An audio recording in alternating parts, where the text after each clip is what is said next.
Hi, good morning. Good morning, guys. So, dahil ako ay almost 7 weeks na from my surgery.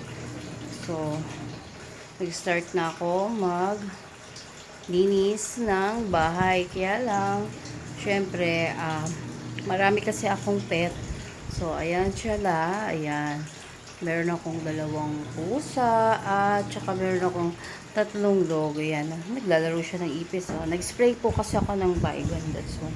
Yung mga ipis naglalabasan. Ayan. Ayan. So, meron akong tatlong dog. Yung isa nagtatago sa ilalim kasi yun ang hilig nun magtago. Makalat. So, nagligpit ako. Nakakapag-umpisa na ako. At syempre, nakapag-set up na ako ng Christmas tree. Merry Christmas! Ayan. So, yung bahay namin ay natitira na namin ng 2 years. Kaya lang, hindi ko pa siya mapapuli finish dahil magastos magpa-finishing. Lalo na sa pintura at saka mga cabinet. So, wala po akong budget. Yun na nga, as I mentioned na earlier na uh, nagkaroon ako ng major surgery. So, I had a removal of my left ovary.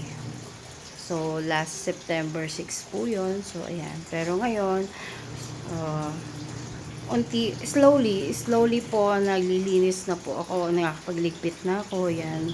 Kasi, syempre, more than 1 month ako hindi makapagligpit. So, kahit saan na lang yan ilagay nila yung mga gamit-gamit namin sa bahay. So, naglalaba po ako. I'm doing my laundry. Sorry sa bathroom namin, no? Sorry about that. So, this is the reality dahil hindi nga ako makapaglinis. Ayan. Laba-laba tayo. Laba-laba.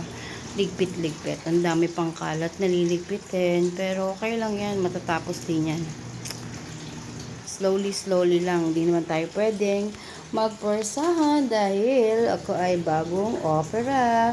Okay. Bye!